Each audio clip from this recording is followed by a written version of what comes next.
And that's an important lesson. Sabr means you have to go through pain. And when we are ready to go through that pain, then like Nuh alayhi salam, like Musa alayhi salam, and finally like even Rasulullah sallallahu alayhi wasallam, we are going to be under the eye of Allah. Allah is going to be watching. And He's going to, and how will you find this? When will Allah give a new way for you? How will Allah make a new, opening for you? Well, the secret is given in the surah, isn't it? سَبِّحْ بِحَمْدِ رَبِّكَ حِينَ تَقُومُ.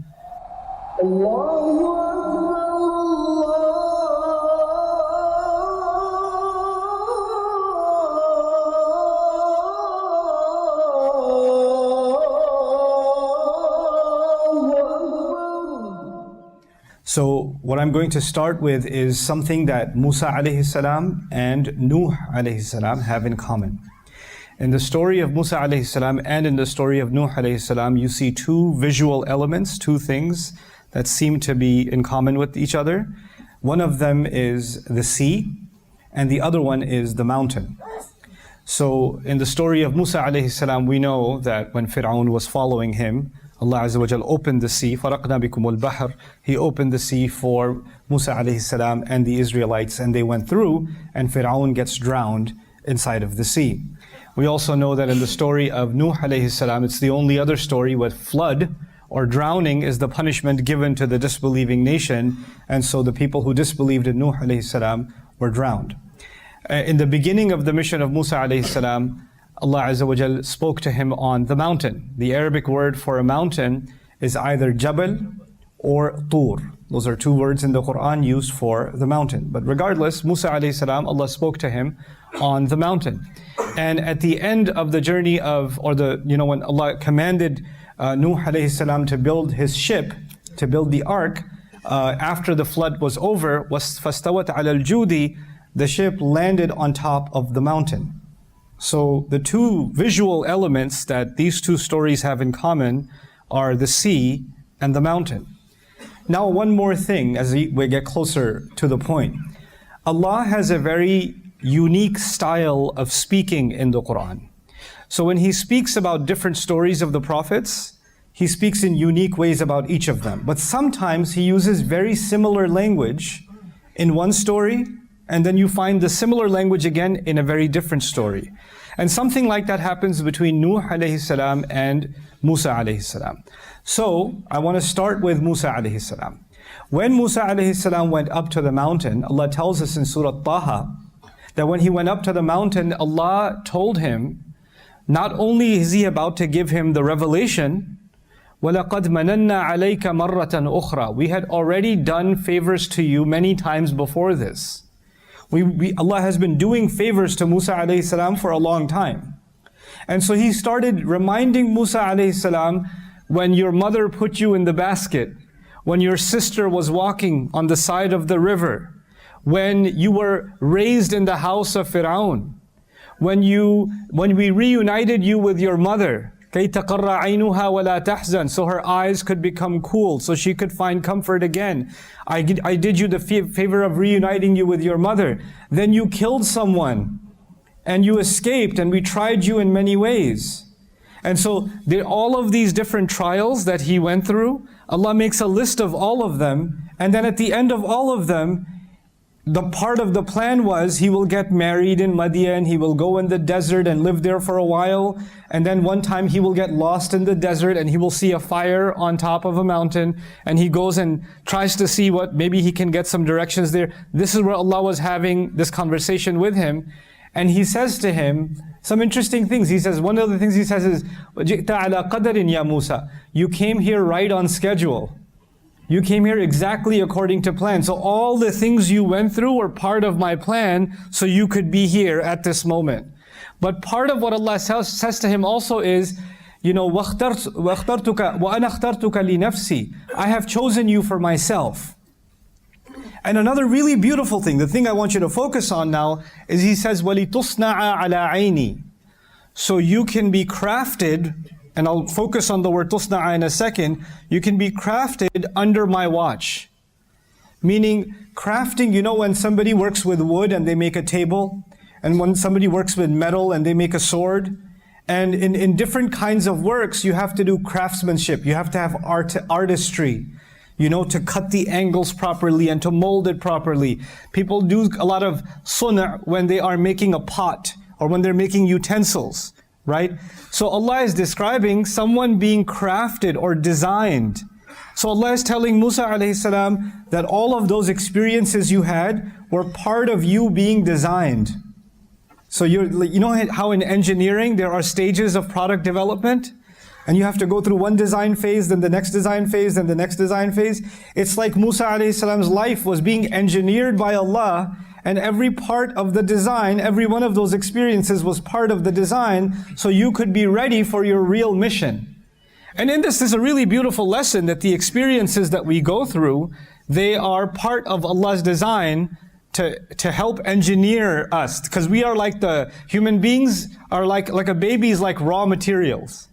Right? It's like raw materials. And as Allah puts us through these experiences, actually each one of those experiences starts building our understanding, builds our maturity, builds our experience. Sometimes you develop strength by going through pain, right? This is just Allah's design. Athletes, for example, if they want to improve themselves, they have to push harder than their previous stamina to improve. Right? And that's how they're being engineered to perform even better and better and better. So Allah says to him, وَلِتُصْنَعَ عَلَىٰ عَيْنِي. So you can be crafted, engineered even, under my watch. And I want you to remember this phrase, crafted under my watch. Now, I told you the connection, there's some sort of a connection between Musa alayhi salam and Nuh alayhi salam. And I told you about the mountain and the sea in the story of Musa alayhi salam, and the mountain and the sea in the story of Nuh alayhi salam. Then I told you that Musa alayhi salam said, Allah says to him, you will be so you could be crafted under my watch. And then you find a similar phrase in the story of Nuh alayhi salam. When you look at the story of Nuh alayhi salam, and Allah told him to build this ship, which was a strange instruction, because there was no water anywhere nearby. Why am I building a ship? And nobody even knows how to build a ship. Nobody, because they're not a people that live next to the sea, so they have no reason to know how to build a ship. So Allah gives him wahi and He says, وَاصْنَعِ الْفُلْكَ بِأَعْيُنِنَا. Engineer the ship under our watch. Musa alayhi salam was told, I engineered you under my watch. And Nuh alayhi salam is being told, engineer this ship under my watch. And so this phrase is similar between these two stories also. Now, let's focus on Nuh alayhi salam for a couple of moments. When he was being told to engineer this ship, then everyone around him, they already called him crazy. They already insulted him for many generations. In fact, some of the things we learn in the Quran, the hints that we get, is that people used to disbelieve in Nuh alayhi salam, and then they would get married. Young men disbelieved in him, young men and women. They got married, they have children. They bring their children and say, don't listen to this crazy old man. And then those children get older, they get married, they have children. They bring their children and say, my dad told me, don't listen to this crazy old man. So generations and generations used to insult Nuh alayhi salam. But now, after 950 years, Allah is telling him, build a ship. And they're looking at him building a ship, and we told you he's crazy. This is the craziest thing he's ever done.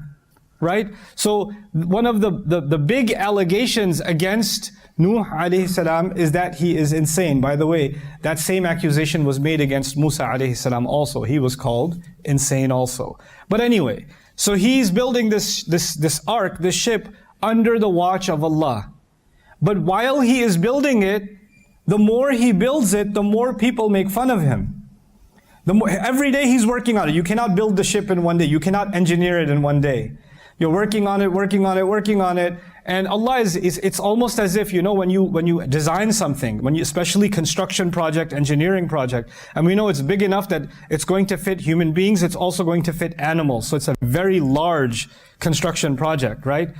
So you have to have blueprints, and you have to have a schematic. so you can put the right pieces in the right place, and you have to have structural engineering even. All of this has to be taken care of. Allah says, وَحَمَلْنَاهُ عَلَى ذَاتِ أَلْوَاحٍ وَدُسُورٍ. In another place He says, we boarded him onto something made up of boards of wood, planks of wood, and nails. It's as if every board of wood and every nail was designed by Allah, put this here, put this here, put this here. So everybody else is calling him crazy, but he's working according to the design Allah has revealed to him. And he's designing this ship. Now, why did I mention both of these things to you? Now I slowly work towards the point that I wanted to share with you in this khutbah. There's a really beautiful surah in the Quran that I came here to not only study but share some lessons from with a group of our students, Surah At-Tur.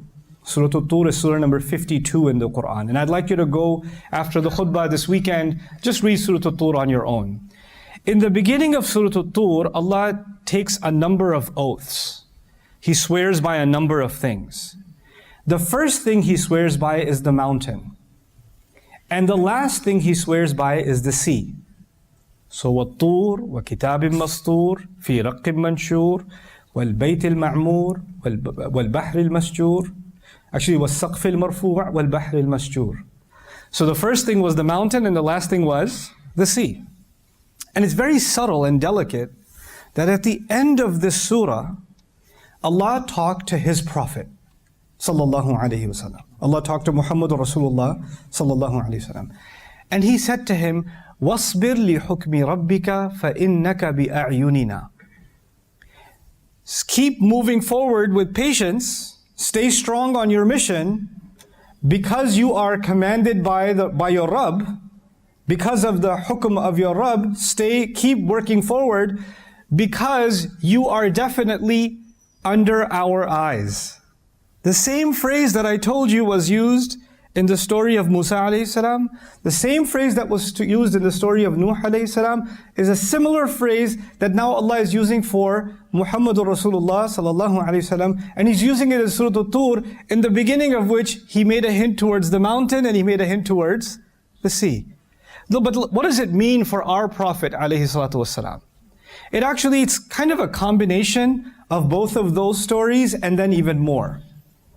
In the sense that Rasulullah sallallahu alaihi wasallam is going to go through many, many experiences while he is in Makkah. And every one of those experiences is part of what Allah wants him to go through, not just for him, but actually the lessons for all of the ummah until Judgment Day are being designed by the experiences that our Prophet is going through, sallallahu alaihi wasallam. If we contemplate that for a little bit, that's a very powerful lesson. What is that lesson? Every surah of the Quran that we recite so beautifully, our Qur'an, memorize them and we enjoy them, reciting them in the prayer. When those surahs were given to the Prophet ﷺ, when he would recite them, people would call him crazy. People would insult him. And he had to go through those experiences so that 1,500 years later, you and I can recite those same surahs. You understand? So Allah put him through that because actually he had to go through that so one day we can value what we're reciting. So one of the things that every Muslim, myself and yourself, should be aware of is the words of Allah that we get to recite. They're not cheap. It was a big sacrifice that had to be made, and the Rasul ﷺ was being crafted and his mission was being designed by Allah with a lot of pain, so that one day we can have the convenience of having access to the word of Allah. Because it did not come to us in an easy way. It came through us through the sacrifices of our Messenger sallallahu alaihi wasallam and those that believed in him. The other thing is that in both of those stories, especially in the story of Nuh alayhi salam, Allah Azza wa Jal told Nuh alayhi salam to build this ship. But why was He telling him to build the ship? Because the adhab of Allah is very close. The adhab of Allah is very close. So two things are getting closer. Two things are increasing. One, the time they have left and the state of emergency is increasing. Two, the way they make fun of him is also increasing. And as the Prophet ﷺ was making his da'wah and he was sharing the Quran with the people of Makkah, their aggressiveness towards him was also increasing. And the more their aggressiveness was increasing, the time for hijrah was also coming closer and closer. The time to leave Makkah was coming closer and closer. When he has to leave Makkah, the moment he will leave Makkah, the new chapter will begin, and that new chapter is not just the life in Medina, it's the chapter of adhab, punishment for the people of Makkah. And the first episode of that punishment was Badr.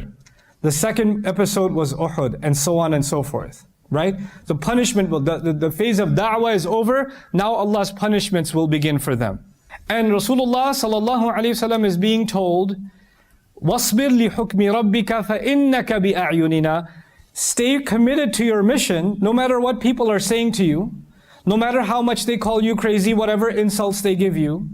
Keep moving forward, don't back down, because every step you take is being designed by us. Every single step you take is being designed by us. What Allah does in this surah, He tells the Prophet ﷺ to make tasbih.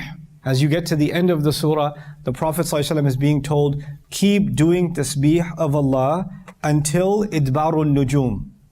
Meaning, do tasbih of Allah in the night time also, until the stars begin to disappear. Meaning Fajr time, yeah? And this is a very important image, because the image of doing tasbih of Allah in the night is actually like His mission.